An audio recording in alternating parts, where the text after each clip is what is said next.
Bismillah. Assalamualaikum warahmatullahi wabarakatuh. Alhamdulillahi wa kafa, wassalatu wassalamu ala nabiyyina mustafa wa ala alihi wa sahbihi wa man ihtada bihadihi ila yaumil qiyamah. Kita lanjutkan pembahasan kita, membahas kitab Kutaib. Kutaib buku kecil ya. Karya Syekh As-Sa'di, atau kalau dari segi kaidah tulisannya adalah As-Sa'di, sebagaimana yang tertulis di buku kecil antum. Tapi As-Sa'di ini kaidahnya.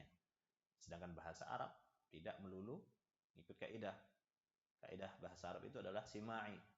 Kalau ternyata ada sima'i, yang sima'i itu ya kita dengarkan dari orang Arab langsung ngomong, maka itu kaidah yang paten.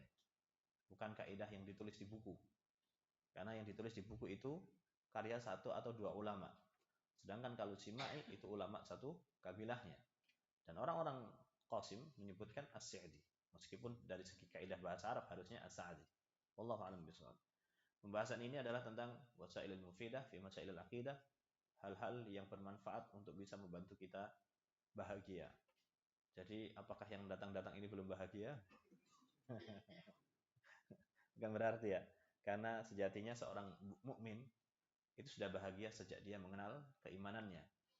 Ditandai dengan apa? Dengan tidak adanya hal-hal yang mengganggu permasalahannya.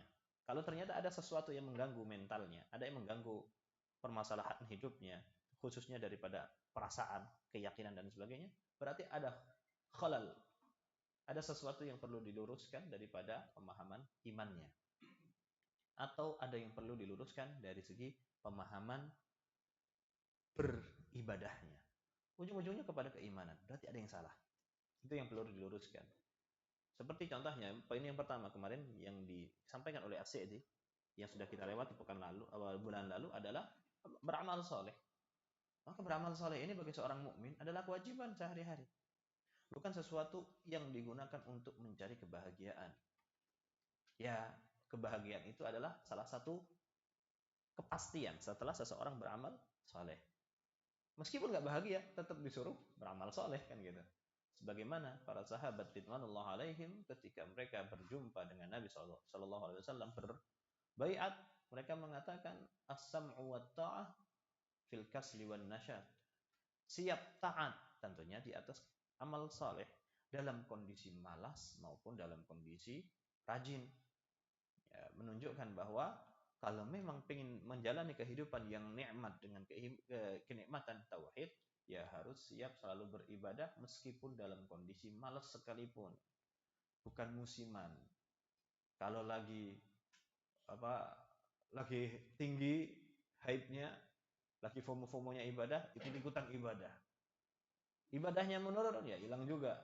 Ibadah FOMO-an, biasanya di awal Ramadan. Nggak pernah ada yang qiyamul lail, tiba-tiba qiyamul lail semua. Masya Allah, tarawih masjid penuh.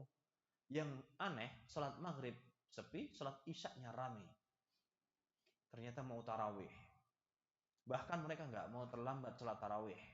Salat isya-nya masbuk. Nah, itu kocak. Menunjukkan apa? Memang ya ibadahnya ketika lagi FOMO aja. Hype-nya tinggi. Lagi viral nih salat. Dan memang seperti itu karena tahunan ya. Dan banyak influencer yang menunjukkan. Nah, itu banyak yang seperti itu. Yang seperti ini fihi khalal. Saya sudah ibadah, kok terganggu ya kekhusyuannya dan sebagainya. Nah, bisa jadi sholatnya bolong-bolong. Wallahu a'lam bishawab. Fasal yang kedua, sekali lagi fasal yang kedua ini pun sebenarnya adalah tanggung jawab seorang hamba. Meskipun dia tidak sedang bahagia pun, meskipun dia sedang bahagia pun, meskipun dia tidak sedang gundah pun, poin yang kedua ini adalah salah satu keseharian yang menjadi keharusan seorang mukmin. Inilah yang ana maksudkan di awal tadi, seorang mukmin ketika dia memang mulazim fi imani, dia selalu menjaga keimanannya, dia udah pasti bahagia. Gimana dia nggak bahagia di dunia, di akhirat saja dia dijamin kebahagiaannya. Apa yang menjadi kegundahan kita kalau akhirat kita sudah dijamin? Sudah selesai. Berapa banyak orang-orang yang memang mereka menggandakan segala halnya untuk menjawab, saya ini mau ngapain? Ketika orang bekerja supaya dapat uang. Nah, setelah dia dapat uang, mau ngapain? Ya, selama ini orang-orang yang mengukur bahwa kebahagiaan itu dari uang, rata-rata orang yang nggak pernah punya uang. Ternyata orang-orang yang sudah punya uang pun bingung gimana mereka mencari kebahagiaan. Buktinya banyak hiburan-hiburan malam yang sudah saya sebutkan juga bulan lalu, harganya mahal. Harganya mahal. Pernah di suatu maskapai penerbangan di wilayah Timur Tengah sana dan membolehkan minuman keras. Ya, tahulah antum ya. Tuan rumah Piala Dunia yang barusan. Ketika sampai sana, ada tempel beberapa di tempat, yaitu cukup tertutup, minuman-minuman keras. Yang mana di antara yang membawa, yang di rombongan belakang, wih, itu harganya $900. $900 untuk sesuatu yang memabukkan. Dengan $900 itu mahal, Masya Allah. $900 aja kebayang sama anak. Itu berapa bulan ya buat hidup. Ini buat sesuatu yang menghilangkan akal gitu. Manusia itu mulia dengan akal, kemudian dia hilangkan akalnya dan membayar mahal. Seperti ke tukang cukur, kita buang rambut indah kita bayar. Tapi itu masih masuk akal karena murah-murah 30.000 ya, nggak sampai $900. Menunjukkan apa? Mereka setelah punya uang, mereka nggak tahu mau ngapain.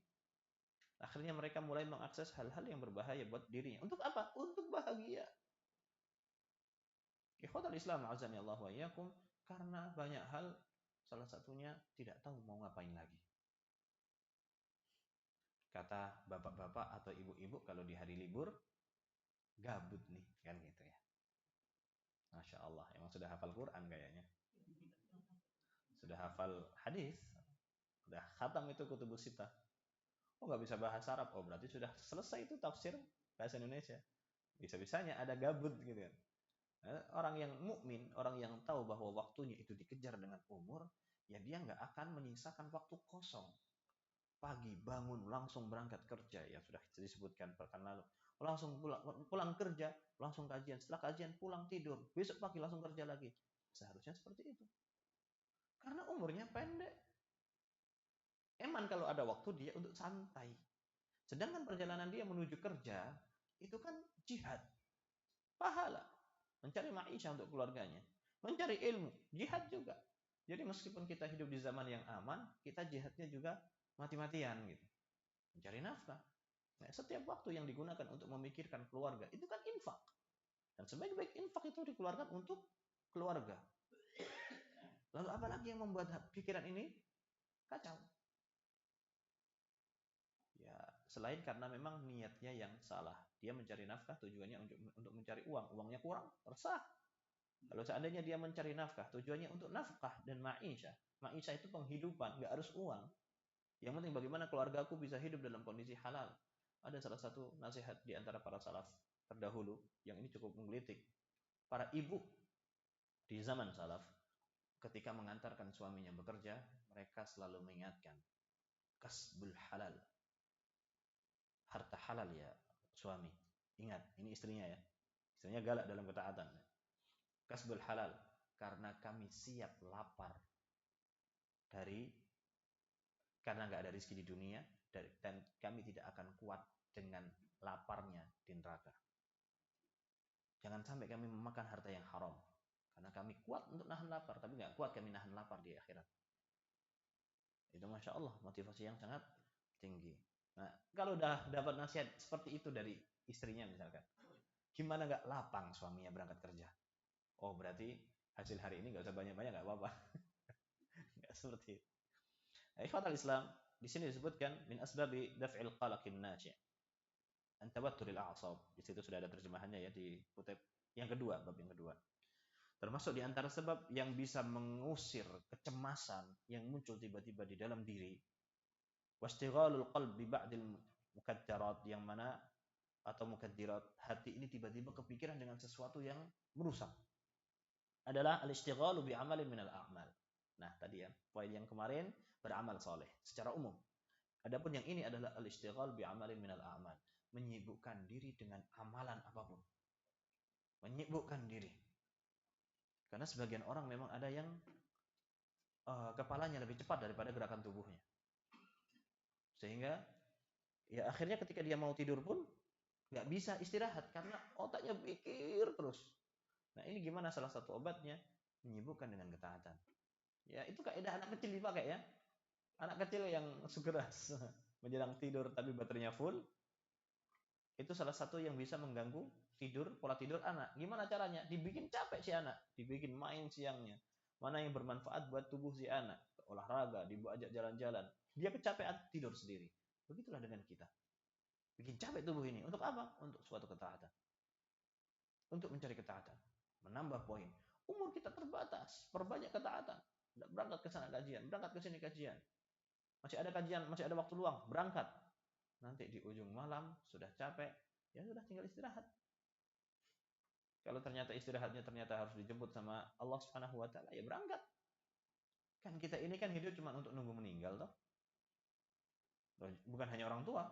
Bapak-bapak pensiun ini hidupnya tinggal nunggu meninggal, enak aja. Yang muda juga. Kita ini nunggu meninggal. Kita ini amalan kita hanya antara salat dan salat. Waktu kita itu cuma untuk nunggu salat. Setelah nunggu salat apa? Selesai salat ya meninggal. Udah. Oh ternyata dikasih waktu lebih. Ya udah, persiapkan untuk sholat berikutnya. Siap meninggal lagi. Kalau nggak gitu, sholat kita nggak akan khusyuk. Jadi kan sholat kita itu seperti sholat terakhir. Kan nggak ada yang jamin kita sholat zuhur masih hidup. Ya udah dikhusuk-khusuk ini bekal terakhir. Ternyata masih hidup zuhur. Ya udah, kayaknya asar deh. Asar kok nggak masih maghrib. Oh maghrib deh. Siap-siap terus aja. Nanti ketika seseorang sudah terbiasa dengan mempersiapkan kematian, ya meskipun kita ya nggak ada yang berani menghadapi kematian sebenarnya ya. Cuman kan itu kan bukan tentang berani dan nggak berani. Berani nggak berani, oh, diundang aja nggak. Tahu-tahu kan datang tamunya kematian itu. Ya kita siapkan. Kata Nabi SAW, al-kayyis, orang yang cerdas. Kayyis itu orang yang memang kecerdasan seorang hamba adalah ma'a'adda lima ba'dal maut. Ketika seseorang itu menyiapkan sesuatu setelah kematiannya. Nah, setelah dia menyiapkan tentang apa yang akan jadi kematiannya, apalagi dia sudah fokusnya mencari harta. Qadra ma yuqimna sulbahu. Cukup, yang penting dia bisa tegak punggungnya. Dan punggung anaknya, punggung istrinya. Ternyata untuk tegaknya punggung ini membutuhkan pekerjaan yang membutuhkan pendidikan misalkan bertahan. Tegaknya punggung di Bekasi nggak seperti tegaknya punggung di Jember ya. Tegaknya punggung di Jember bangun tidur juga sudah bakal tegak. Kalau di Bekasi enggak, harus bersaing dengan mobil-mobil tetangga kan gitu. Dipersiapkan pendidikan agar orang-orang ini bagaimana anak ini bisa kira-kiranya sekolah untuk mencari hal-hal yang bisa menegakkan punggungnya. Ternyata sekolah ilmu agama itu mahal, ya tegakkan lagi punggungnya. Anak-anaknya tegak punggungnya, bapaknya yang udah mulai minggir-minggir ya.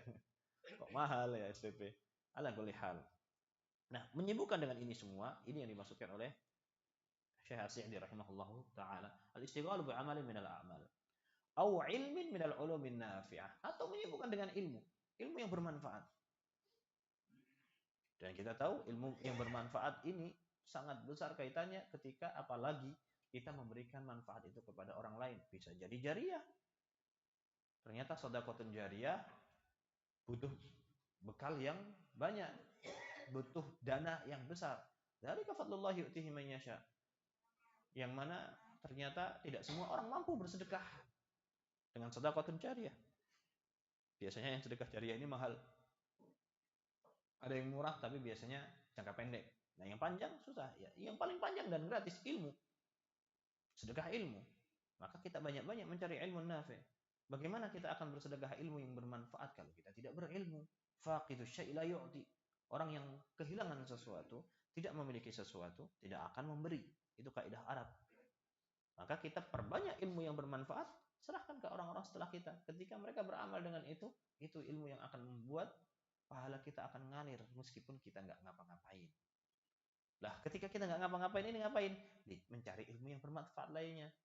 Dapat ilmu yang bermanfaat lainnya, diajarkan lagi ke orang lain. Gitu terus. Makanya kita lihat beberapa dai asatidzah yang ketika mereka pulang dari ilmunya, mereka langsung ke sana kemari, langsung sampai puluhan tahun. Ngajinya, mondoknya 3 tahun. SMA-nya 3 tahun, ngaji setahun, 7 tahun. Kuliahnya 4 tahun. Mungkin kalau S2 ya 8 tahun. Tapi kesana kemarinya bisa sampai 20 tahun, 30 tahun menjelang wafatnya. Kenapa? Karena motivasi yang ditemukan dari ilmu yang bermanfaat adalah Biar ilmu tadi semakin bermanfaat, ya diajarkan. Kalau nggak diamalkan, ya diajarkan. Kalau ngamalin doang, ya umur kita dan kemampuan kita sebanyak apa. Di antara ilmu yang tidak semuanya orang bisa mengamalkan adalah haji. Nah, ilmu haji ini kalau nggak bisa diamalkan, dia akan segera ngilang. Akan hilang. Buktinya berapa kali kita manasik haji sejak TK? TPA manasik haji kan? Ada loh manasik TPA, Masya Allah masih TK atau SD ada manasik haji sampai Ka'bahnya dibikinin hitam. Anak pernah lewat ada orang yang sedang manasik haji. Dalam hati anak yakin dia akan segera lupa setelah pulang dari sini. Karena ritual itu nggak akan ingat sampai dia mengamalkannya. Bahkan ketika kita menghafalkan mulakhos fikih atau kitab fikih, kitab haji, ustadznya pulang, anak yakin pulang, yang pulang juga lupa. Kapan dia ingat? Ketika dia murojaah menjelang berangkat. Ketika dia berangkat sekali beramal, insya Allah ingatannya akan beberapa tahun ke depan akan ingat. Berarti apa? Ilmu itu harus diamalkan. Nah masalahnya masa ya setiap belajar haji harus ngamalin? Harus bayar froda terus dong. Mudah-mudahan aman lah ya. Ya berarti yang jauh lah, yang 20 tahun ke depan. Masalahnya nggak semuanya orang mampu. Ya berarti bagaimana? Mengajarkan. Jadi apakah salah manasik haji anak-anak tadi? Ya mungkin itu untuk memfasilitasi para gurunya murojaah. Dan guru itu akan lebih hafal mungkin dengan ilmu yang dia ajarkan daripada apa yang dia amalkan. Nah, ketika dia nggak bisa ngamalin, ya udah ngajarin. Itu salah satu tanggung jawab ilmu. Di murojaah, ilmu-ilmu kita yang sudah kita pelajari tahunan, ngaji sudah bertahun-tahun. Nah, ilmunya itu kemana? Apakah tersisa di buku catatan yang sudah nggak pernah kita baca lagi? Berarti faedahnya sudah berkurang. Atau malah sama sekali sudah nggak kita ingat. Apa yang kita pelajari 10 tahun yang lalu dengan Ustadz Fulan. Atau ketika ada undangan, ayo belajar kitab Ushulul Tsalatsa. Saya sudah pernah belajar itu Ushulul Tsalatsa 2 kali khatam. Masih ingat gak itu kitabnya apa? Membahas tentang apa? Itu kan membaca tentang 3 pertanyaan alam kubur, man rabbuk, man nabiyyuk, wa madinuk. Udah itu doang. Padahal kan pembahasannya itu banyak, dalil-dalilnya, penjelasannya, syubhat-syubhatnya, jawaban di atas dalil, di atas syubhat-syubhat orang yang mempertanyakan 3 hal tadi. Banyak hal. Nah, cuman berhentinya di mana? Di buku. Kalau diajarkan akan semakin bermanfaat. Nah, itu cukup sibuk loh, cukup mengambil waktu. Maka hal-hal yang berkaitan dengan kesibukan tadi, mencari amal soleh, yang itu nanti ada faedahnya, mencari ilmu yang bermanfaat, yang itu mengambil waktu, fokus, dan juga mengambil segala hal dari diri kita, itu akan menjadikan hati itu tenang. Karena hati itu akan kosong dan cemas karena punya banyak waktu untuk kosong dan untuk cemas. Jangan dikasih waktu untuk cemas. Dan ini banyak kasus, diantaranya adalah orang-orang yang akhirnya bunuh diri karena kecemasan. Semakin dia cemas, semakin dia ngurung diri di dalam kamarnya. Bahaya. Karena manusia itu umat sosial. Waswasil khannas, bisikan-bisikan syaitan, itu datang justru ketika dalam kesendirian. Ya meskipun dalam keramaian, dia juga dibisikin. Tapi keimanan seorang hamba mukmin itu akan semakin bertambah ketika dia berkumpul dengan orang mukmin yang lainnya. Ketika dia sedang diserang oleh syaitan dengan was-was yang banyak, ada orang yang banyak kepikiran bisikan-bisikan di kepalanya, justru dia memilih untuk menyendiri, tidak memperkuat dirinya dengan orang-orang yang beriman di sekitarnya, tidak menyibukkan waktunya dengan hal-hal yang bermanfaat. Ya akhirnya justru malah semakin overthinking. Semakin overthinking. Bisa diambil gambarannya, jangankan orang-orang stres ya. Kita saja kalau WhatsAppan sama tetangga atau sama teman atau teman grup, ada aja satu pesan yang kita baca dengan nada kita sendiri, kemudian kita emosi. Kok nada bicaranya kayak gini nih? Ini tulisan nggak ada nadanya. Pernah nggak seperti itu sama teman? Kalau belum pernah, berarti belum akrab sama temannya. Karena semakin akrab sama teman, semakin banyak konflik. Sok-sokan kita bisa membaca nadanya gitu. Mau bukti? Teman yang paling akrab siapa? Suami. Suami nulis, oh ya. Kok jawabnya gitu sih? Lah, Pak jadi gini nggak? Enggak. Loh marah? Loh saya sudah baca nadanya. Nggak ada. Ini pesan bukan ringtone gitu. Bisa overthinking. Tapi ketika ketemu, selesai nggak ada masalah. Kenapa? Karena positif vibes orang bilang ya. Orang mukmin dalam interaksi itu memberikan ketenangan. Sedangkan kita emosi tadi dari pesan, Kita kan berkelut dengan pikiran kita sendiri. Jangan-jangan dia marah. Kok dia nadanya kencang? Itu seudan kita sendiri. Kita berputar dengan pikiran kita sendiri, akhirnya tiba-tiba marah. Itu salah satu bentuk kesetresan. Jadi sebenarnya kita semua itu stres, Pak. Cuman malas aja keliling komplek. Alhamdulillah karena malasnya kita keliling masih dipandang waras. Kenapa stresnya? Karena sibuk dengan pikiran sendiri. Anak sekolah, suami bekerja. Nah, ini yang banyak sering terjadi adalah para ibu. Sehingga tolong bapak-bapak ketika pulang, ketika mendapati pelampiasan dari istri sesuatu hal yang tidak pas, itu bisa jadi peluapan stres karena istri sendiri di rumah. Nggak bisa carikan teman. Mungkin adiknya yang sekolah gitu kan, sekolah anak yang pertama sekolah, nah carikan adiknya biar ada teman di rumah. Stresnya ibu, berantakannya rumah itu jauh lebih baik daripada stresnya ibu sendirian di rumah. Atau carikan komunitas, jangan diartikan teman yang lain ya Pak ya, antum sangat mudah termotivasi kayaknya. Nah itu perkumpulan kaum mukminin, mukminat itu circle. Salah satu bentuk manfaat dari berkumpulnya para suami dengan orang-orang yang soleh adalah menyediakan istri-istri solehahnya para suami tadi berkumpul, mereka punya komunitas, biarkan mereka dengan komunitasnya. Itu demi cara untuk mereka memanfaatkan waktu mereka, menyibukkan pikiran mereka. Wallahu a'lam bishawab. Kemudian, dan ini sebenarnya solusi ini untuk muslim dan non muslim sebenarnya. Bahkan non muslim pun mereka ketika dalam kondisi kepikiran overthinking seperti itu, solusi mereka adalah menyibukkan diri dengan pekerjaan atau dengan belajar. Banyak di antara kita bisa temukan mereka, dimanapun mereka berada, mereka akan baca. Itu salah satu cara mereka menghadapi kehidupan mereka yang serba overthinking. Bagaimana nggak overthinking, masa depannya nggak dijamin takdir? Bisa dibayangkan bagaimana kita akan menjamin masa depan kita? Kan itu hal yang sangat menakutkan bagi kita ya, masa depan. Nanti gimana kalau nikah, kemudian cerai? Gimana kalau punya anak, kemudian anaknya meninggal? Nggak punya anak serem, punya anak takut. Bukan overthinking. Kan kalau ya, apa istilahnya non muslim itu kan nggak punya konsep takdir. Nah segalanya mereka takdirkan, mereka pikirkan. Itu menjadi mereka overthinking. Nah dengan itu akhirnya mereka banyak membaca untuk menenangkan pikiran mereka dengan solusi-solusi yang mereka baca. Itu yang digambarkan. Walakinnal mu'min yamtazu bi imanihi wa ikhlasihi wa ihtisabihi. Sedangkan seorang mukmin berbeda daripada non mukmin dalam hal apa? Dalam keikhlasan, dalam keimanan dengan takdir. Jadi lingkup kecemasan kita itu sebenarnya lebih ringkas, lebih dikit, lebih kecil. Kenapa? Karena ada sisi keimanan. Kemudian ada keikhlasan dan juga ada ihtisab. Kita ambil contohnya yang bikin overthinking adalah menitipkan anak ke pondok pesantren. Itu overthinkingnya lebih daripada melepaskan suami berangkat kerja ya. Betul nggak? Nggak tahu ya. Ibu-ibu yang tahu ya. Pokoknya yang segera melepas ini overthinking. Kalau tidak ada iman, gimana nanti kalau suami? Gimana nanti kalau istri ini bekerja? Kemudian di sana ada hal-hal yang demikian. Beriman, Allah yang jaga. Selesai. Tanggung jawab kita adalah ikhtiar. Berusaha memberikan protek terbaik. Berikan protek terbaik kepada istri adalah dengan ilmu.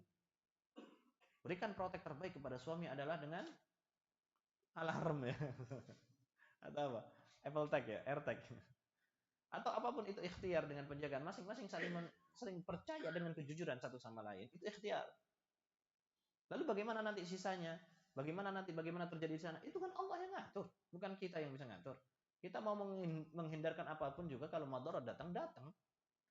Dan bagaimanapun kita ngepaskan di situ kalau madarat datang bukan takdirnya, ya nggak akan kena gitu. Akan meleset itu madarat.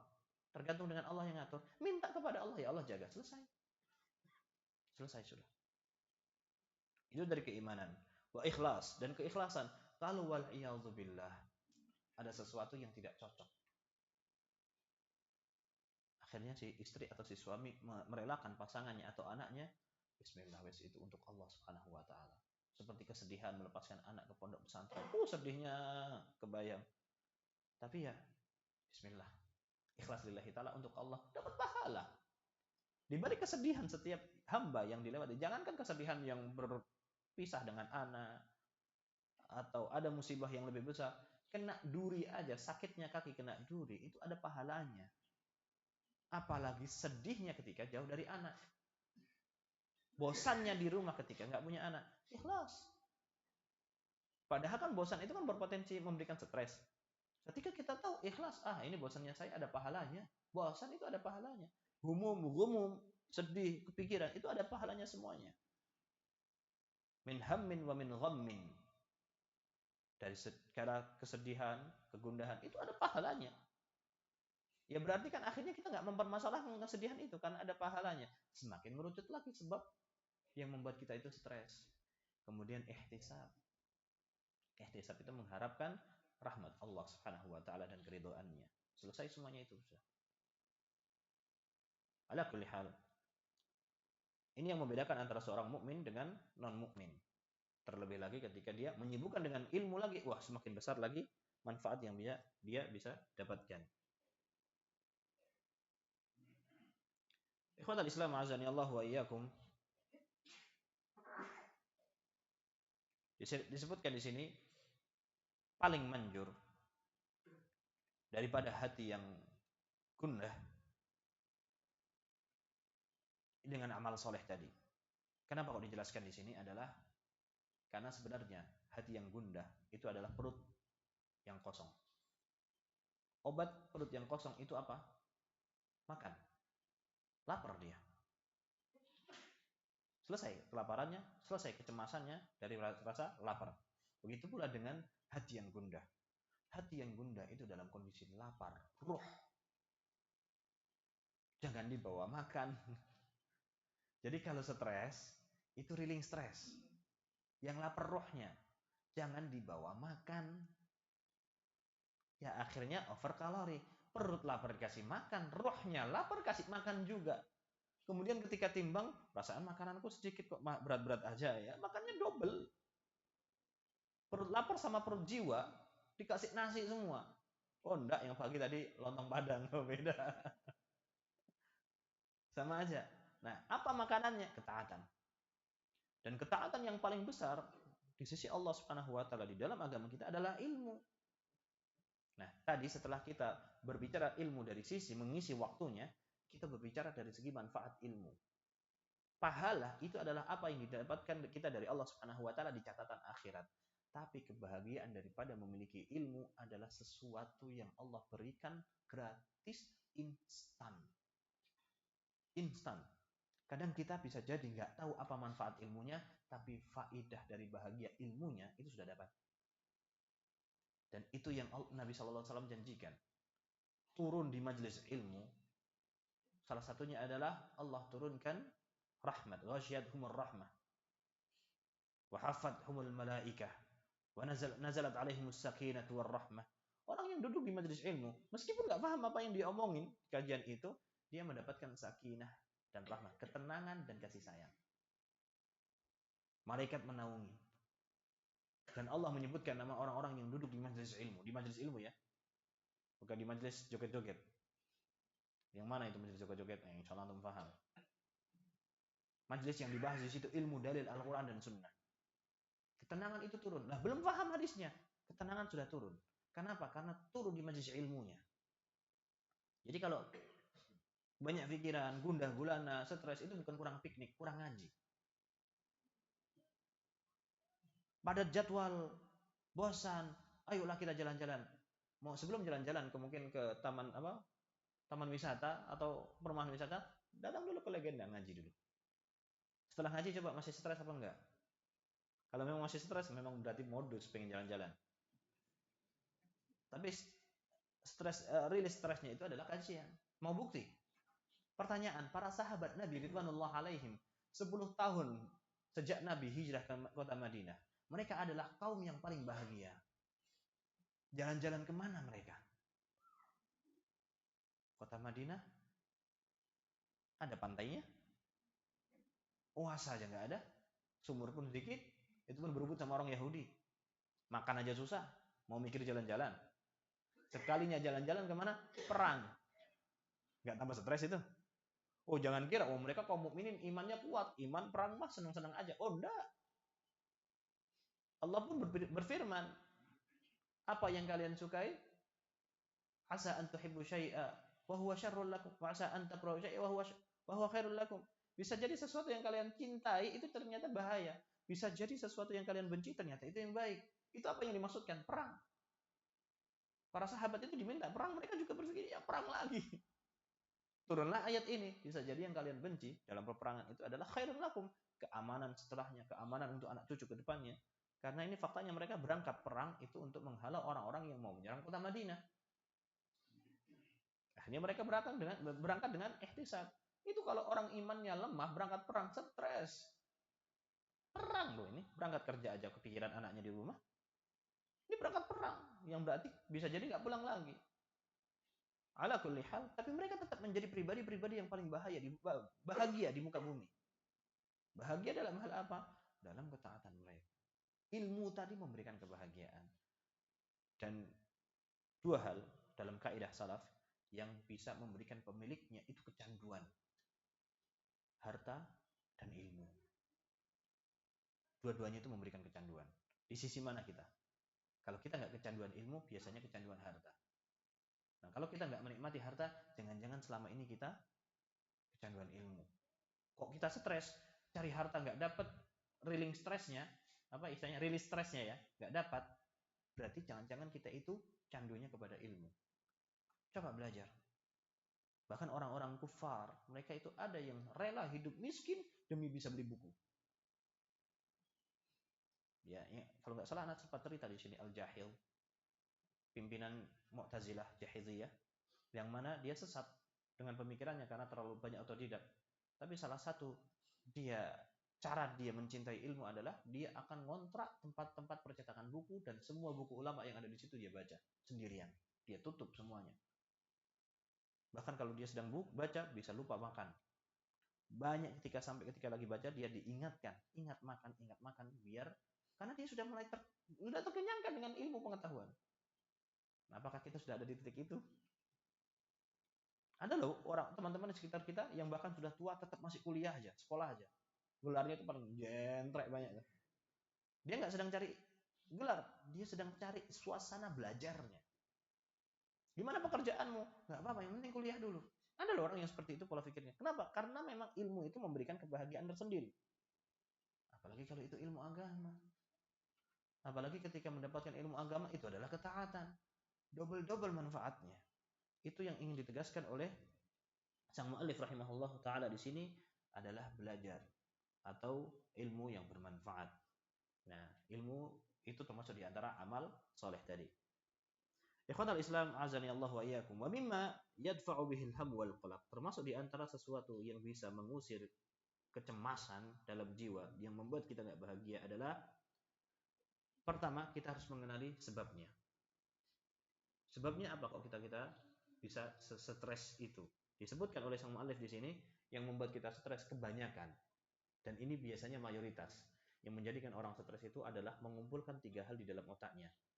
Istima'ul fikri kullih 'ala al-ihtimam bi'amalil yaumil hadir wa qit'ahan al-ihtimam fil waqtil mustaqbal wa 'anil huzni 'ala al-waqtil madhi. Yaitu menggabungkan antara apa yang dia lakukan hari ini, kecemasan yang akan datang masa depan, dan kesedihan apa yang terlewat dari masa lalu. 3 hal itu yang selalu menggabungkan menjadi stres. Besok gimana ya? Lusa gimana? Besok kalau sudah lulus gimana? Dan sebagainya. Kemudian hari ini ternyata ada tanggung jawab ini dan itu dan sebagainya. Ketika mengerjakan hari ini, kepikiran ada yang salah kemarin. Ini yang menyebabkan manusia itu banyak stresnya. Bahkan ketika hari ini, dia bisa selesai. Nggak ada masalah hari ini. Dia bisa kehilangan kenyamanan hari ini karena apa yang akan terjadi besok. Kita ambil contohnya, dan ini Anas sempat bertanya iseng kepada para mahasiswa. Ada 5 kelas yang Anda tanya, jawabannya sama semua. Enakan mana? Antara hari Sabtu atau hari Ahad? Hari Ahad kan libur nih. Enakan mana? Hari Sabtu atau hari Ahad? Kenapa hari Sabtu? Karena besok Ahad. Jadi sebenarnya kita itu tinggal di hari ini atau di hari esok? Dari situ aja udah kelihatan sebab kita stres kan? Hari Sabtu masih kerja, masih capek, tapi kerjanya sudah bisa plong. Kenapa? Besok libur. Ada tugas nih, nggak apa-apa, kerjakan semua. Kok semangat ya? Besok libur. Jadi dia tuh kerja hari ini, tapi sudah stresnya hilang karena besok libur. Sedangkan hari libur, hari Ahad, sudah nggak nyaman. Tidur pun sudah mau bangun, males. Tidur pagi tahu-tahu udah siang. Udah siang. Apalagi kalau tidurnya bablas sampai asar. Udah asar, tinggal besok lagi nih. Nanti malam sudah harus siap-siap kerja besok. Hari Ahad libur, stres mikirin Senin. Hari Sabtu dia capek, enak karena mikirin besoknya Ahad. Jadi kita itu umat hari ini atau umat hari besok? Pertanyaannya, kenapa kok sampai stres mikirin hari Senin? Hari Ahad banyak waktu kosong, tapi stres kepikiran hari Senin. Malam Seninnya meninggal. Kenapa kita harus mikirin hari Senin? Kan ini malam meninggal. Kok bisa jadi malah sekarang? Nah, itu harus kita persiapkan. Berarti kan persiapan semaksimal mungkin waktu kosong ini buat ketaatan. Bisa jadi besok meninggal, nggak ketemu bos lagi gitu. Atau kayaknya besok bosnya meninggal ya. Jangan. Jangan. Itu Maka perkumpulan dengan hal-hal yang demikian, itulah yang menjadikan kita itu lebih banyak stres tanpa sadar. Tapi kan kita hidup itu harus penuh dengan perencanaan. Nah, perencanaan itu nggak akan bikin orang stres. Yang bikin stres itu adalah hasil dari perencanaan. Nah, perencanaan itu sesuatu yang boleh difikirkan. Bahkan Rasulullah SAW sudah merancang apa yang akan dilakukan ketika mau berangkat hijrah. Nggak bisa itu Rasulullah ketika hijrah SAW spontan tiba-tiba langsung ke gua Thur 3 hari. Nggak, itu semuanya dengan perencanaan. Nabi dapat wahyu siang hari, itu langsung datang kepada Abu Bakar, langsung ngobrol. Nanti malam kita berangkat. Itu langsung datang ke Ali. Ali, nanti malam tidur di kasurku. Itu pasti dengan perencanaan matang. Bisa dibayangkan, Nabi akan dibunuh malam itu. Dan di kasurnya Ali bin Abi Thalib suruh pakai selimutnya Nabi. Itu kan seperti maka sepupu. Dan Ali bin Abi Thalib juga tidur menggantikan Nabi. Emang bisa tenang? Ini dia menggantikan peran meninggal loh ini. Nggak main-main. Tapi Rasulullah keluarnya santai, Ali bin Abi Thalib tidurnya santai. Wallahu a'lam bishawab apa yang terjadi, tapi ada beberapa riwayat yang mengisahkan bahwa Ali tidak tahu yang terjadi malam itu. Berarti kan tidur. Tahu loh Nabi, tahu loh Ali kalau dia tidur itu menggantikan untuk peran pengganti sebagai yang akan dibunuh. Tapi nggak tahu apa yang terjadi malam hijrah. Dia hanya tahu ketika Nabi berangkat. Setelah itu nggak tahu terjadi apa. Berarti kan tidurnya nyak. Ngeri ya mentalnya sahabat ya. Dan Nabi ketika berangkat langsung ke gua Tur yang notabene ada di wilayah selatan. Mekah itu di selatannya kota Madinah. Kalau kita lihat peta, utara itu Madinah itu di atasnya. Dan gua Tur itu di bawahnya Mekah. Berarti kan balik dulu nih ke arah Yaman dulu. Tinggal 3 hari di situ. Kemudian nggak langsung ke barat, langsung ke utara, ke barat dulu, ke pesisir, muter, motong langsung ke timur, baru ke Madinah. Jalan itu dengan pemikiran dan strategi yang gitu. Dan Nabi hijrah nggak hanya berdua. Yang di tenda, yang di gua memang berdua. Tapi ketika hijrah, Nabi rombongan bisa sampai 4 orang sampai 5 orang. Ada Abdullah yang membawakan kabar, update, dan juga ada yang membawakan kambingnya Abu Bakar digembalakan di sekitar gua. Jadi selama 3 hari mereka makan dari makanan yang dibawa oleh Abdullah dan minum dari susu kambing yang dibawa oleh mantan budaknya Abu Bakar. Untuk menghilangkan jejak juga sekalian. Ketika berangkat ke Madinah, mereka bertiga ya, karena Abdullah tinggal di kota Mekah masih. Mantan budaknya Abu Bakar dan penunjuk jalan yang seorang masih kafir. Ini semuanya pakai strategi. Nggak apa-apa, strategi itu persiapan untuk masa depan nggak apa-apa. Berarti anak saya ini 3 tahun nih sekolah. Berarti setelah itu dia akan belajar ke sekolah ini dan itu. Berarti saya nabung 3 tahun. Karena nanti ada uang gedung di sana. Kalau nggak mau bayar uang gedung, berarti cari mana sekolahnya yang nggak pakai gedung. Sebagainya, berarti online. Atau itu kan pakai perencanaan nggak apa-apa. Nah, yang membuat kita cemas adalah hasilnya. Anak saya SMP 3 tahun selesai, nanti SMA. Ya udah kita persiapkan. Itu nggak akan bikin stres. Yang bikin stres adalah nanti gimana kalau di tahun ketiga anak saya nggak naik. Nah itu nambah masalah lagi. Wah kelas 1 aja nilainya udah jelek nih. Gimana nanti kelas 2, kelas 3? Gimana kalau nggak naik? Gimana nggak lulus? Ternyata dapat jaminan dari gurunya. Pak, Bu, di sekolah kita pasti semuanya lulus.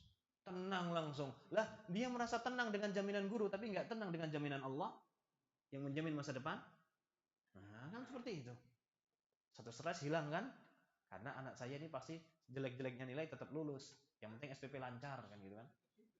Ada sekolah yang kayak gitu? Ya kayaknya nggak ada insya Allah ya. Gimana? Atau semuanya gitu? Hilang dah cara gangguan. Sebenarnya yang kita cemaskan itu adalah hasil. Kalau kita berbicara tentang hasil, itu akhirnya stres. Karena itu bukan wilayah kita. Begitu pula membicarakan masa depan. Masa depan itu akan membuat stres. Karena itu bukan bagian kita. Kita nggak tahu apa yang terjadi masa depan. Yang menjadi bagian kita adalah apa yang bisa kita lakukan hari ini. Ya perencanaan saja. Ya udah rencanakan. Selesai. Dan Masya Allah ketika anak kuliah, semester 8 menjelang lulus, anak sudah bikin plan A, plan B, plan C, plan D. Ini A kalau kuliah di Madinah S2. Ini kalau ngambil ini kalau ngambil ini kalau nikah, ini kalau ini. Anak lihat dari 6 plan, karena waktu itu anak ikut kelas tarbiyah ya. Dari 6 plan yang anak tulis, nggak ada yang terjadi semuanya. Tapi ya Masya Allah, Alhamdulillah di situ anak nggak pernah cemas dengan plan itu. Itu plan yang anak buat dari yang paling realistis, paling dekat, dan yang paling jauh, yang paling cita-cita. Yang paling tinggi ini Masya Allah, yang paling cita-cita anak nih, paling tinggi. Allah kasih yang lebih tinggi dari itu. Dan ada yang paling dekat nih, ternyata Allah berikan yang jauh lebih dekat. Gak ada yang ngira ternyata istri saya adalah tetangga, mantan murid. Anak mikir nanti kalau cari istri jodoh ke sana kemari. Anak langsung kebayangan Nasrullah. Nasrullah itu S2 menjelang S3. Itu mencari istri sampai 5 tahun, Pak. Tahun pertama nggak tahu, 3 tahun bayangan anak. Ustadz Nasrullah aja ilmunya sakmono, nggak dapat. Ya opo aku sing lulus AS1 aja belum. Ternyata dapat murid sendiri. Lebih dekat ternyata. Nah, seperti itu ikhwata. Tapi kita tetap harus merencanakan. Kemudian tentang berpikir dari masa lalu.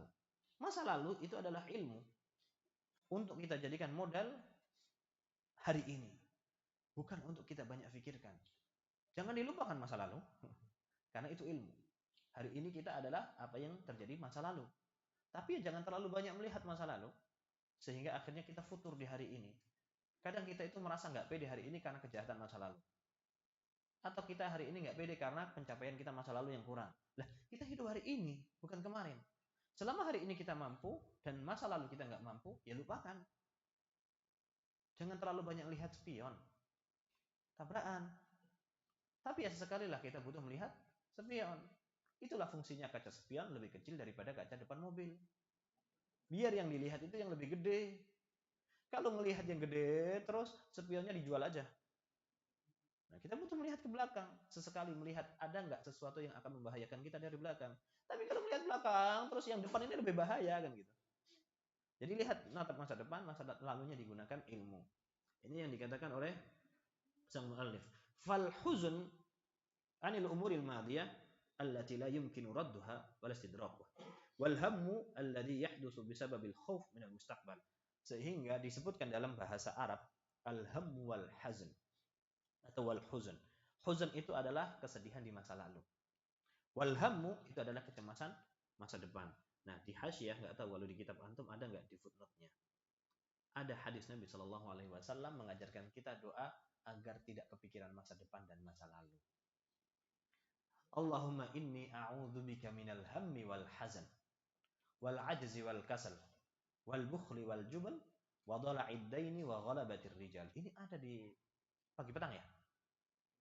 Iya kan? Adhkar pagi petang ada. Allahumma inni a'udzubika minal hammi wal hazan. Al-ham itu adalah kecemasan masa depan. Minta kepada Allah, ya Allah tinggalkan. Kalau kepikiran masa depan nggak apa-apa. Kepikirannya hamnya jangan. Mikir nggak apa-apa, tapi kecemasannya nggak usah. Itu minta juga kepada Allah. Allah yang jamin nanti. Wal hazan, dan kesedihan masa lalu. Allah meminta kita untuk supaya terlindung dari hazan. Wal ajzi wal kasal. Wal ajz itu ketidakmampuan. Nah, biasanya yang menjadikan kita itu cemas adalah merasa tidak mampu. Atau memang beneran nggak mampu. Nah, kita minta kepada Allah ketidakmampuan tadi, berlindung dari ketidakmampuan tadi. Sehingga Allah akan selalu mampukan kita. Yang bikin kita nggak pede kan kita ya merasa nggak bisa bermanfaat untuk sekitar kita ya. Gimana nanti anak saya kalau saya nggak bisa memberikan manfaat? Padahal selama kita masih ada, insya Allah kita akan ada manfaatnya kok. Minimal ngabisin piring lah. Pasti ada manfaatnya. Nah ini wal ajz wal kasal. Ajz itu adalah tidak ada kemampuan. Wal kasal rasa malas. Nah al kasal itu adalah masalah dalam segala permasalahan. Di dalam kitab yang ditulis oleh Syekh Asy-Syafri hafizahullah taala, Mushkilatul Hayah, permasalahan kehidupan, beliau menjadikan poin pertama setelah nomor 2. Pertama adalah kebodohan dan kedua adalah al-kasal. Sebab masalah semua permasalahan dunia dimulai dari kebodohan. Dan yang kedua diikuti dengan rasa malas. Sepintar-pintarnya orang kalau malas ya nggak pintar. Sebodoh-bodohnya orang dia pengen pintar, kalau dia malas ya tetap bodoh. Nah, semiskin-miskinnya orang kalau dia pengen kaya tapi malas ya tetap miskin. Sekaya-kayanya orang kalau dia malas ya dia nggak jadi kaya. Sehingga anak perusahaan, orang tua yang kaya raya, anaknya malas, ya tinggal tunggu aja waktunya, perusahaan itu akan bangkrut. Waliyadzubillah. Wal jubni wal bukhl, dan rasa pengecut dan juga rasa pelit. Juben itu pengecut dalam segala ketaatan. Biasanya takut, manjangin jenggot aja takut sama bos. Mau pamit sholat Jumat aja takut sama bos. Nah, juben ini yang dikhawatirkan, pengecut daripada dunia. Sehingga meninggalkan ketaatan akhirat. Mau mengirimkan anak, takut nanti saya sedih nggak sama anak kan? Kirimkan anak untuk belajar. Lebih baik kita sedih berpisah sama anak di pondok pesantren daripada nanti masa depan kita sedih melihat anak kita bodoh. Nah, ketakutan dari hal-hal kesedihan-kesedihan tadi masuk dalam juben. Kita minta doa, minta tolong dari Allah untuk dijauhkan daripada juben ini. Wal bukhl, dan juga rasa pelit. Wa dhala'id dain, terlilit hutang, wa ghalabatir rijal, dikuasai orang. Dijajah atau diatur atau dimanfaatkan, dikalahkan orang lah. Nah, di sini ikhwatah, kalau kita perhatikan Rasulullah Shallallahu Alaihi Wasallam memperhatikan hal-hal yang akan memberikan banyak masalah kepada manusia. Gham, huzan, kepikiran masa depan, kecemasan masa depan, dan kesedihan masa lalu. Kemudian ketidakmampuan, merasa tidak pede dengan ketidakmampuan. Rasa malas.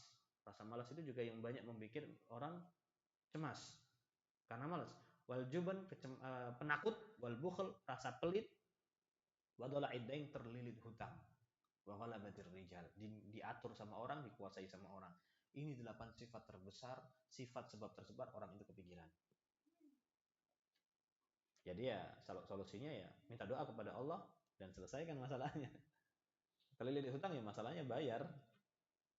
Nah, salah satu solusinya, bagaimana solusi untuk orang yang terlilit hutang? Kepikiran dia, ya jangan dipikir. Hutang itu dibayar, bukan dipikir. Akhirnya dia kepikiran gimana cara bayar hutangnya dan sebagainya. Ya dipikirin, nggak selesai-selesai. Bayar. Yang punya hutang juga, yang punya uangnya juga nggak butuh dipikirin. Butuh dibayar, uangnya balik, selesai. Ya gimana caranya? Ya itu kembalikan kepada Allah. Bagaimana? Semoga kita dimudahkan dalam urusan hutang.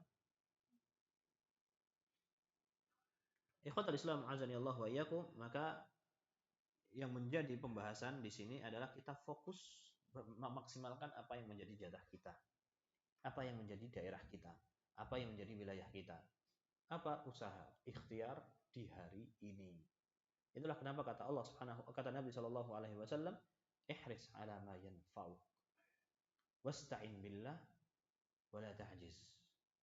Wa idza asabaka syai'un fala taqul law anni fa'altu kada wa kada, walakin qul qaddarallah wa ma syaa fa'al. Fa inna law taftahu 'amal syaitan. Kata Nabi SAW, ihris ala ma yanfa'u.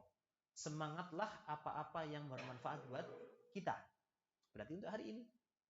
Semangatlah melakukan sesuatu yang bermanfaat. Berarti untuk hari ini. Apa yang menjadi Allah yang berikan jatahnya untuk kita hari ini. Wasta'in billah, dan minta tolonglah kepada Allah Subhanahu wa taala untuk hari ini dan juga untuk masa depan. Karena masa depan itu tidak akan terrealisasi kecuali Allah yang mentakdirkan. Maka kita minta tolong kepada Allah. Setelah kita semangat di hari ini yang menjadi milik kita minta tolong kepada Allah untuk hari ini dan hari ke depan. Wala ta'jaz, dan jangan putus asa, jangan berlemah mental, jangan malas, karena itu yang akan merusak kita hari ini dan juga masa depan. Ini terkaitan dengan hadis yang tadi ya, yang doa tadi ya. Wa in asabaka syai'un fala taqul law anni fa'altu kadza wa kadza. Kalau kamu kena sesuatu jangan ngomong seandainya aku gini dan gitu. Ini berarti apa?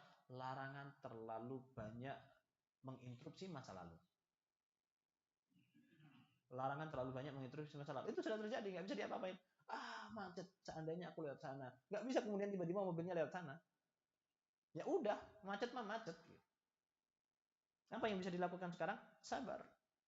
Atau kemungkinan cari curi-curi celah. Karena sudah terjadi. Nah, kalau seandainya yang dimaksudkan lau anni fa'altu kana kada wa kada, itu adalah untuk perencanaan masa depan, ya apa-apa. Seandainya aku tadi lewat sana. Awas, besok harus ingat. Besok lewat sana, jangan lewat sini lagi. Sini macet. Sekali lagi, itu ya hanya sebatas perencanaan. Apa yang bisa kita maksimalkan juhud di hari ini untuk mengingat manfaat dari masa lalu untuk masa depan. Ternyata besok lewat sana yang macet sebelah sana. Itu berarti kan masalah takdir. Seperti itu loh sebenarnya kehidupan kita itu. Antara mencari jalan yang kosong di jalan-jalan yang macet. Kan hidup kita seperti itu juga ya. Kadang nafkah lancar, kadang nafkah berkurang, dan sebagainya. Ala kulli hal.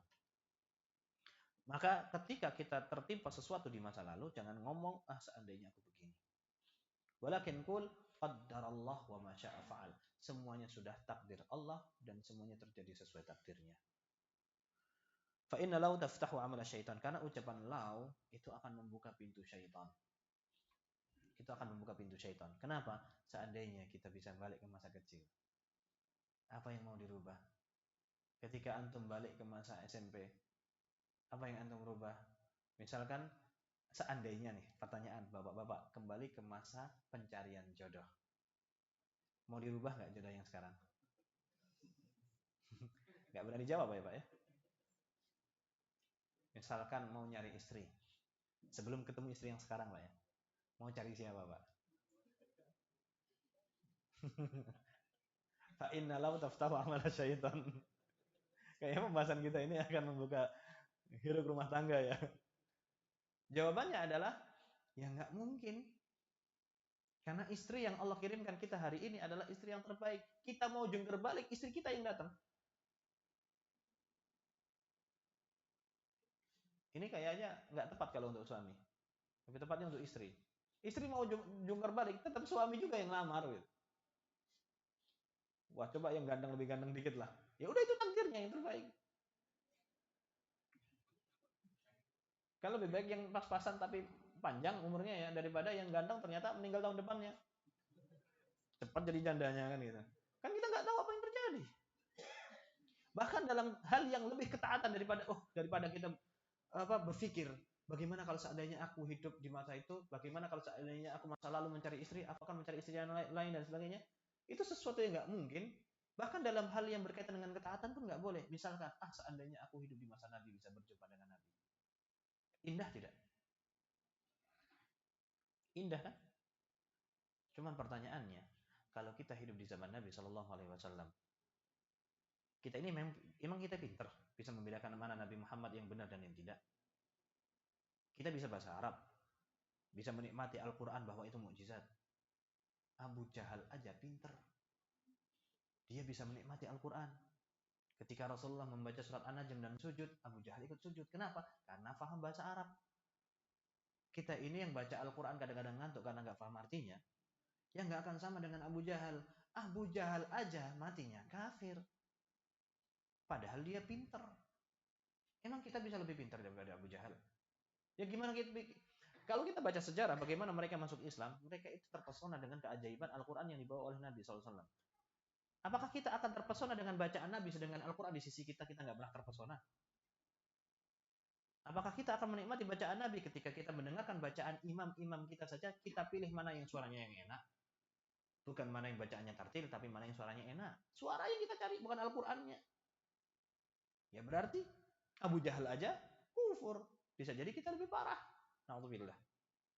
Nah itu kan Abu Jahal karena benci aja. Hasad. Oke, kita cari orang yang mencintai Nabi. Mati-matian. Awur-awuran. Abu Talib. mencintai Nabi Shallallahu Alaihi Wasallam dari berusia 8 tahun sampai Nabi usia 50 tahun. Berapa tahun tuh berarti? 43 ya? Atau 53? 43 tahun. Selama 43 tahun Abu Talib menjaga Nabi dengan segala cintanya, semua nyawanya dipertaruhkan. Bahkan ketika akhirnya 3 tahun menjelang kematiannya Abu Talib diboikot sama kaumnya. Dia pemimpin Quraisy loh, tapi diboikot sama orang Quraisy. Kan itu lucu. Jadi pemerintah di demo itu sudah sejak lama ya. Ini permasalahan internasional. Abu Talib di demo, diboikot, nggak boleh interaksi sama kaumnya. Dijabanin sama Abu Talib yang tua 3 tahun. Bukan 2 tahun corona. Ini 3 tahun nggak bisa interaksi sama sekali. Sampai akhirnya di tahun penutupan pemboikotan itu Abu Talib meninggal dalam kondisi kesakitan karena nggak kecapean menghadapi 3 tahun yang tanpa gizi. Sampai meninggal mencintai Nabi. Tapi meninggalnya Muslim apa enggak? Enggak. Menunjukkan bahkan kita mencita-citakan masa lalu yang itu bukan wilayah kita saja nggak bisa. Kata Miqdad ibn al-Aswad radhiyallahu taala anhu, apa yang kita harapkan dari sesuatu untuk mengetahui sesuatu yang Allah sudah tutup dari kita? Kita kan bercita-cita untuk bisa hidup di masa itu, tapi Allah sudah cut dengan kita dilahirkan di abad ke-14, 14 Hijriah, iya. Kenapa? Karena ya Allah tahu kapasitas keilmuan kita, kapasitas iman kita. Allah tahu di kualitasnya tahun di abad ke-14. Kalau kita dilahirkan di abad kedua, bayangin cari hadis harus melakukan perjalanan 1 bulan. Kita bisa berjumpa dengan para sahabat Nabi. Tapi cari hadis itu dalam 1 bulan, cuma dapat 1 hadis. Susah itu yang datang kajian akhir pekan doang kalau nggak hujan. Ya seperti itu ikhwata. Itu sesuai kapasitasnya sudah. Nggak bisa kita melihat masa lalu kejauhan. Apalagi kalau masa lalu dari diri kita, itu sudah nggak bisa diraih. Kurang-kurangin nonton Doraemon, Pak. Laci itu pun sekarang sudah ditutup gitu kan. Filmnya sudah kalah sama Upin Ipin. Ikhwatul Islam azani Allah wa iyyakum, sang muallif di ujung pembahasan tentang menghadapi masa depan, sekarang dan masa lalu adalah wa ja'alal umur qismain. Qisman yumkinu al-'abdu as-sa'i fi tahsilihi aw tahsilu ma yumkin minhu aw daf'u wa takhfifuhu fa hadha yaf'alu fihi al-'abdu majhudun wa yasta'inu bi ma'budihi. Yaitu sesuatu itu dijadikan 2 perkara. Perkara hal pertama yang mana hamba itu mampu untuk mendapatkannya, atau mampu menghasilkannya, mengusahakannya, atau mampu menolaknya, mampu menghindarinya, atau mampu meminimalisirnya. Meminimalisir untuk terjadi kepada mudarat tadi. Fahada yaf'alu fihi al-'abdu majhudun wa yasta'inu bi ma'budihi. Maka dalam hal ini sang hamba tadi berusaha kepada Rabb-nya, berusaha minta tolong kepada Rabb-nya untuk bisa melakukannya. Seperti usaha apa yang bisa kita lakukan dan madarat apa yang bisa kita hindari, ya itu saja yang bisa kita lakukan maksimal di situ. Wa qisman la yumkinu fihi dzalik fa hadha yatma'innu lahu al-'abdu wa yarda wa yaslam wa la raiba anna mura'ata hadha al-asl sababun lis-sururi wa zawal al-hammi wal gham. Adapun wilayah-wilayah yang di luar wilayah kita pasrahkan kepada Allah. Atau kalau kita rangkum dengan materi yang sudah kita sampaikan tadi, kita melakukan wilayah-wilayah usaha dan kita berlepas diri dalam urusan hasil. Hasil itu apa yang menjadi milik Allah Subhanahu wa taala. Usaha adalah milik kita, hasilnya adalah milik Allah. Ini sudah kita sampaikan pada bulan lalu. Yang kita usahakan adalah usaha agar bahagia. Adapun bahagianya itu datang dari Allah Subhanahu wa taala. Yang kita cari adalah iman. Iman itu datang dari Allah. Yang bisa kita lakukan adalah ibadahnya. Kita patengkan ibadahnya agar iman kita bisa naik. Imannya dari mana? Dari Allah Subhanahu wa taala. Kita pun beramal apakah biar dapat surga? Ya enggak, biar mendapatkan rahmat Allah. Nanti Allah yang memasukkan kita ke surga. Adapun dapat enggaknya, ya nanti belakangan. Yang penting kita beramal dulu. Apa yang menjadi usaha kita minta tolong kepada Allah untuk dilancarkan.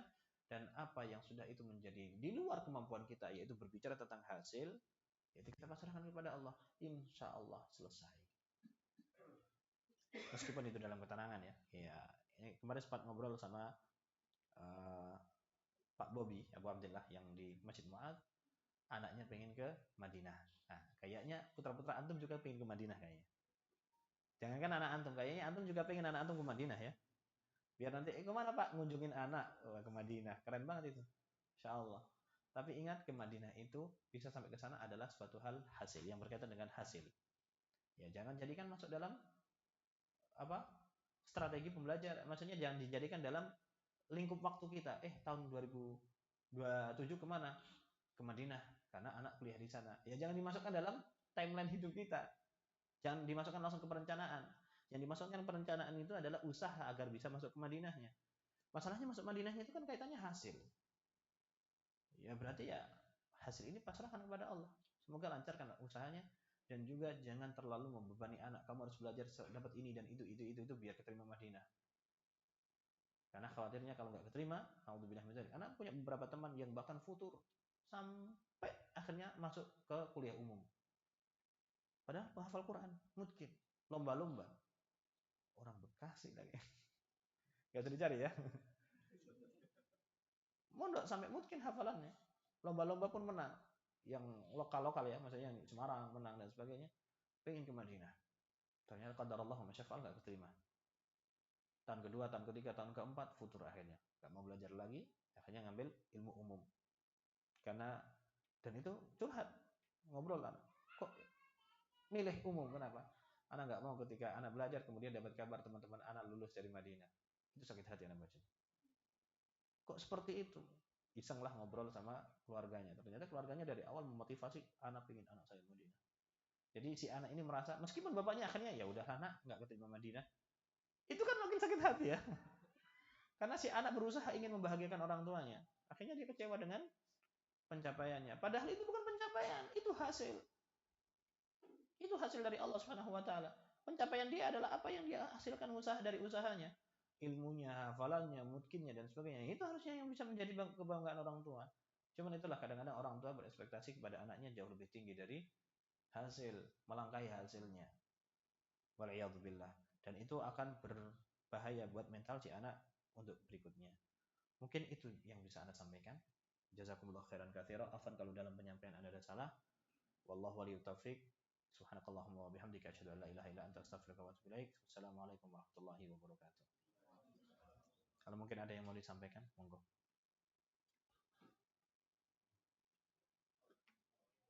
Assalamualaikum.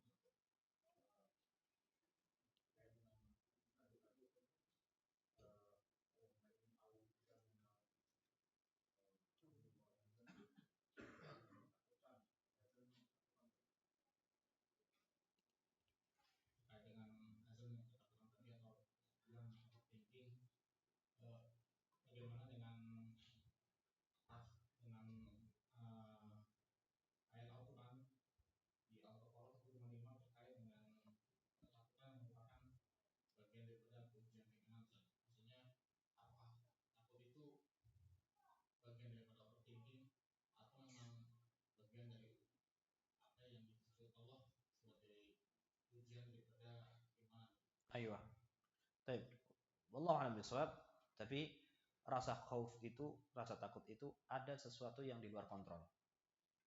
Dan juga ada ketakutan yang bisa dikontrol.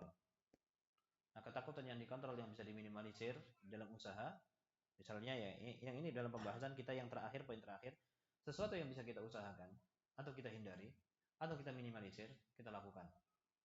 Adapun sesuatu yang memang di luar kontrol kita pasrahkan kepada Allah. Misalkan rasa takut tentang masa depan, ya kita tinggal tutup itu. Kita bisa usahakan, tidak takut dengan masa depan, dan tidak sedih masa lalu. Selesai.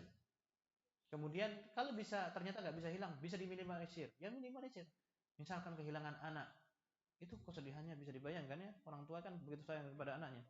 Bisa diminimalisir dengan apa? Mungkin melakukan hal-hal yang disukai anaknya. Atau mungkin bisa jadi menghilangkan hal-hal yang berkaitan dengan anaknya. Dia, mungkin bajunya mungkin dihadiahkan ke orang lain. Di rumah ini dirubah menjadi suasana yang baru, tidak ada bekas-bekas dulu ada anaknya misalkan. Hal apapun yang bisa dia lakukan untuk meminimalisir. Adapun hasilnya kembali kepada Allah. Seperti baqaul khauf, apalagi ada takut-takut yang secara fitrah dia nggak bisa hilang. Seperti apa yang menimpa kaum mukminin ketika pada malam hari, besok paginya di depan matanya ada 10.000 pasukan kafir Quraisy yang siap membantai kaum muslimin di perang Ahzab, di perang Khandaq.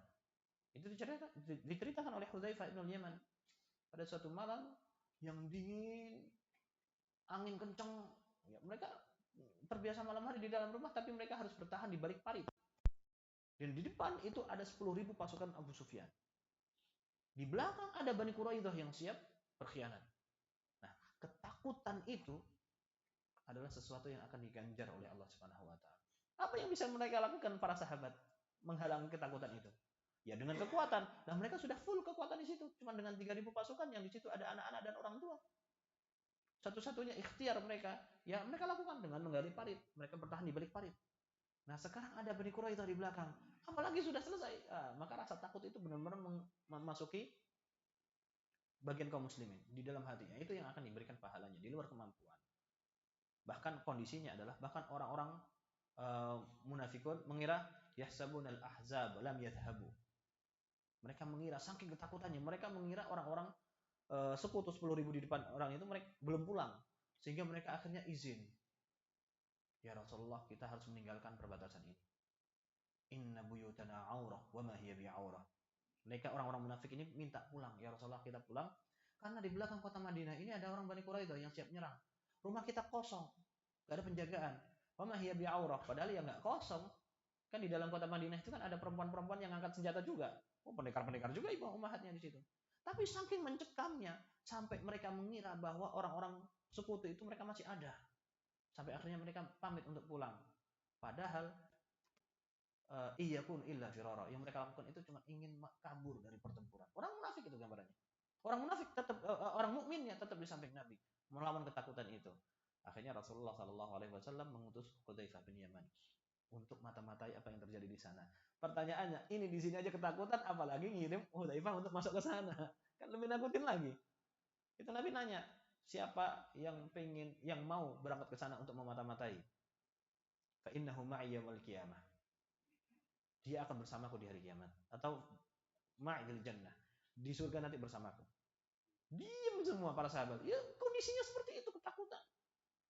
Ditanya lagi, siapa yang mau memata-matai musuh? Fa innahu ma'i fil jannah. Dia akan bersamaku di surga. Gak ada yang jawab. Ketiga ditanya lagi, akhirnya ya Hudzaifah. Disebut namanya. Ya udah disebut, gimana lagi? Nabi yang nyebut. Akhirnya berangkat dia pelan-pelan masuk ke sana. Ternyata kondisi kaumnya sudah dalam kondisi angin kencang itu, angin badai. Di sana kalau musim dingin, badai. Badai, kemah sudah bertebaran. Nah, di situ Abu Sufyan sudah mengambil kudanya.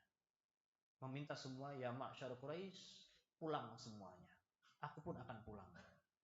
Di situ kata Hudzaifah bin Yaman, kalau seandainya aku melempar panah dan membunuh Abu Sufyan di situ, bisa, karena sangat dekat posisinya. Dan Abu Sufyan dalam kondisi tidak terjaga. Itu pasukan sudah porak-poranda.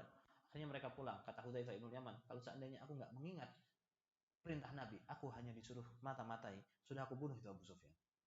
Alhamdulillah Hudzaifah bin Yaman tetap stabil emosinya dan pulang. Akhirnya Abu Sufyan masuk Islam ya.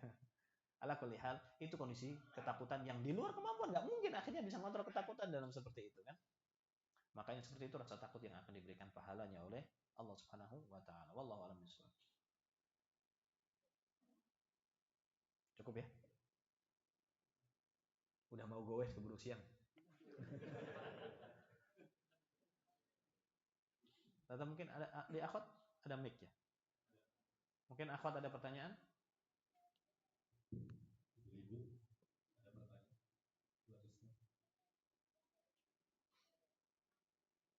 Alhamdulillah nggak ada ya.